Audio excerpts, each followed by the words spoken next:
قبیلہ قریش کے سردار جناب عبد المطلب کے لاڈلے بیٹے حضرت عبداللہ رضی اللہ تعالی عنہ جب 100 اونٹوں کی قربانی کے عوض قربان ہونے سے بچ گئے تو جناب عبد المطلب کو اپنے اس خوبصورت بیٹے کی شادی کی فکر ہونے لگی۔ ذبح کے واقعے کے بعد حضرت عبداللہ کی شہرت میں مزید اضافہ ہو گیا تھا۔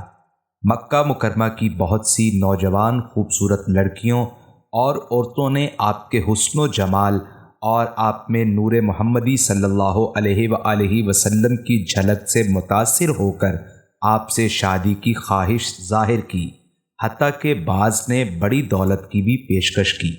ان میں سے چند خواتین جو مشہور ہوئیں وہ درج ذیل ہیں: ورقہ بن نوفل کی بہن ام قتال، بنی خشم کی یہودی کاہنہ فاطمہ بنت مرہ اور شاہ شام کی لڑکی فاطمہ شامیہ۔ ان خواتین نے الگ الگ دولت اور نظر دیے گئے اونٹوں کی بھی پیشکش کی، لیکن جناب عبداللہ نے والد کی مرضی کے بغیر شادی سے انکار کر دیا۔ حضرت عبداللہ رضی اللہ تعالی عنہ کی شادی کے لیے حضرت عبد المطلب نے سب سے بہترین قبیلہ بنی زہرہ کا چناؤ کیا، جو شرافت کے لحاظ سے اور رتبے کے لحاظ سے بہترین تھا اور بہت ہی اعلیٰ سمجھا جاتا تھا۔ اس خاندان کے سربراہ کا نام وہب تھا۔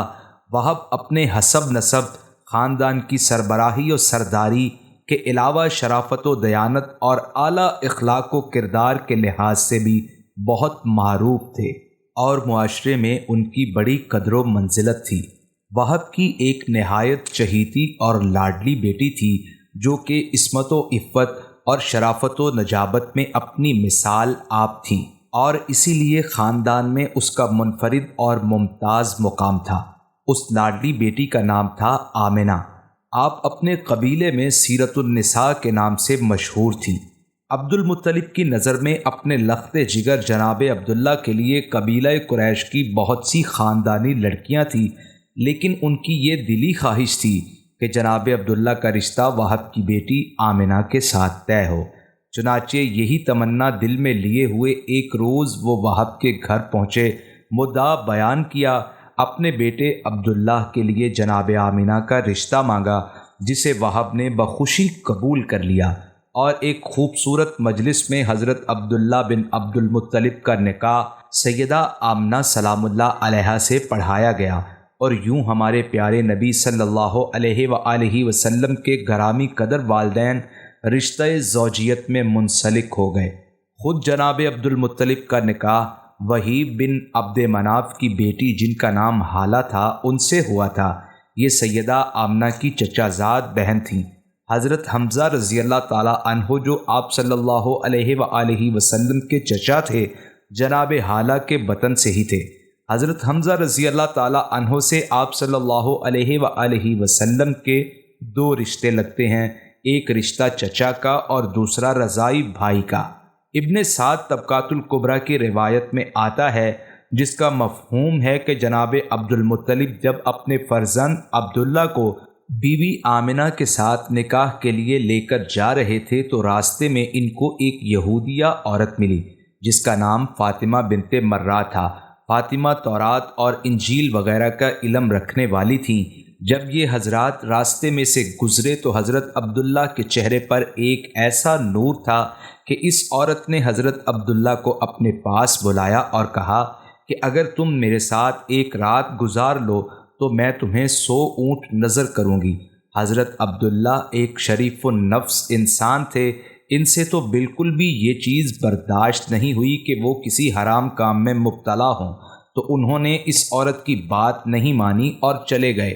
جب بی بی آمنہ سے ان کا نکاح ہوا اور نکاح کر کے واپسی کے راستے میں تھے تو یہ عورت دوبارہ ان کو ملی اور اس نے دریافت کیا کہ اے عبداللہ، آپ یہاں سے جانے کے بعد کہاں رہے؟ حضرت عبداللہ نے اپنا معاملہ بتایا کہ وہب بن عبد مناف کی صاحبزادی سے میں نے نکاح کیا اور کچھ ٹائم میں وہاں پر گزار کر آیا ہوں۔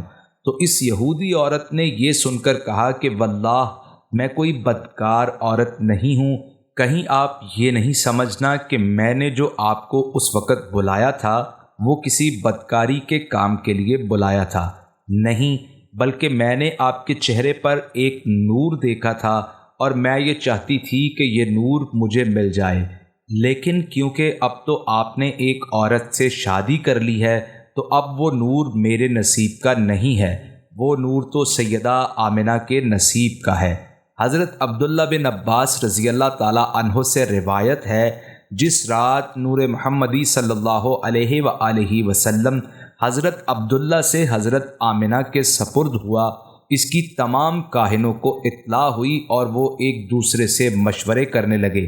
مشرق و مغرب کے چرندوں پرند اور بحری جانوروں نے ایک دوسرے کو مبارکباد دی کہ وہ وقت آنے والا ہے جب خطہ زمین نور مصطفی صلی اللہ علیہ وآلہ وسلم سے منور ہو جائے گا، کیونکہ جناب آمنہ نور مصطفیٰ صلی اللہ علیہ وآلہ وسلم سے مشرف ہو گئی ہیں، اور ان سے ایسی شخصیت ظہور میں آئے گی جو زمین کی امین اور اس کی ظلمت کو دور کرنے والی ہوگی۔ یہ بھی کہا گیا کہ تمام دنیا کے بت دوسری صبح سرنگوں پائے گئے، ابلیس لعین کا تخت پلٹ گیا اور دوسرے بادشاہوں کے تخت سرنگوں ہو گئے۔ صاحب اقتدار حاکموں اور بادشاہوں کی زبانیں گفتگو سے قاصر اور گنگ ہو گئیں۔ سیدہ آمنہ رضی اللہ تعالیٰ عنہ سے شادی کے کچھ عرصے بعد حضرت عبداللہ ایک تجارت کے قافلے کے ساتھ شام کی طرف گئے، مگر راستے میں بیماری کی وجہ سے مدینہ منورہ ٹھہر گئے۔ تو قافلہ جب واپس مکہ پہنچا اور لوگوں نے اس میں حضرت عبداللہ رضی اللہ تعالیٰ عنہ کو غائب پایا، تو حضرت عبد المطلب نے قافلے والوں سے حضرت عبداللہ کے متعلق دریافت کیا۔ قافلے والوں نے کہا کہ بیماری کی وجہ سے وہ اپنے ننیال بنی نجار کے پاس مدینہ میں ٹھہرے ہیں۔ جناب عبد المطلب نے فوراً اپنے بڑے بیٹے حارث کو کہا کہ وہ مدینہ جائیں اور جناب عبداللہ کی خبر لے کر آئیں۔ جب حارث مدینہ پہنچے تو پتہ چلا کہ عبداللہ تو بیماری کی وجہ سے انتقال کر گئے ہیں۔ وہ ایک ماہ بیمار رہے اور انتقال کے بعد مدینہ منورہ کے محلہ دار النابغہ میں دفن کیے جا چکے ہیں۔ حارث نے واپس آ کر اپنے والد کو اس کی اطلاع دی، جس سے سب کو بہت صدمہ اور ملال ہوا۔ اس کے متعلق مختلف روایات آتی ہیں کہ حضرت عبداللہ کی وفات کس عمر میں ہوئی۔ ایک روایت میں آتا ہے کہ 20 سال میں ہوئی، ایک روایت کے مطابق 25 سال میں ہوئی، جبکہ کچھ روایات میں آتا ہے کہ 18 سال کی عمر میں وفات ہوئی۔ روایت ہے کہ حضرت عبداللہ رضی اللہ تعالیٰ عنہ کی وفات پر فرشتوں نے غمگین ہو کر بڑی حسرت کے ساتھ یہ کہا کہ الہی تیرا نبی یتیم ہو گیا۔ اللہ تعالیٰ نے فرمایا کیا ہوا، میں اس کا حامی و حافظ ہوں۔ بعد میں ہجرت مدینہ کے موقع پر رسول اللہ صلی اللہ علیہ وآلہ وسلم کی اونٹنی اللہ کے حکم سے مسلسل چلتی چلی جا رہی تھی، آخر بنو نجار کے اسی محلے میں پہنچ کر خود بخود رک گئی۔ آپ صلی اللہ علیہ وآلہ وسلم نے وہیں قیام فرمایا اور بعد میں مسجد نبوی بھی اسی مقام پر تعمیر کی گئی۔ مورخہ 21 جنوری 1978 کو پاکستان کے معروف اخبار روزنامہ نوائے وقت میں ایک خبر شائع ہوئی، جس کے متن کے مطابق مدینہ منورہ میں مسجد نبوی کی توسیع کے سلسلے میں کی جانے والی کھدائی کے دوران حضرت صلی اللہ علیہ وآلہ وسلم کے والد گرامی حضرت عبداللہ بن عبد المطلب کا جسد مبارک، جس کو دفن ہوئے 1400 سال سے زیادہ عرصہ گزر چکا ہے، بالکل صحیح و سالم حالت میں برآمد ہوا، جنہیں جنت البقیع میں نہایت عزت و احترام کے ساتھ دفنا دیا گیا۔ حضرت عبداللہ بن عبد المطلب شادی کے کچھ عرصہ بعد حضور صلی اللہ علیہ وآلہ وسلم کی پیدائش سے تقریباً 6 ماہ پہلے وفات پا گئے تھے۔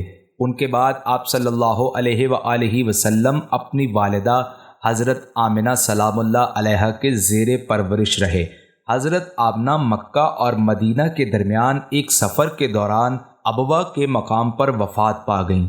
یہ 577 عیسوی تھا اور بیوی آمنہ رضی اللہ تعالی عنہا حضور علیہ الصلاۃ والسلام کو مدینہ لے جا رہی تھی تاکہ وہ اپنے ماموں سے ملیں اور اپنے والد جناب عبداللہ کی قبر کی زیارت کریں۔ آخر میں اللہ تعالیٰ سے دعا کرتے ہیں کہ اللہ تعالیٰ حضور علیہ الصلاۃ والسلام کے والدین کریمین پر کروڑوں رحمتوں کا نزول فرمائے اور ان کے صدقے ہمارے والدین کی بھی مغفرت فرمائے، آمین ثم آمین۔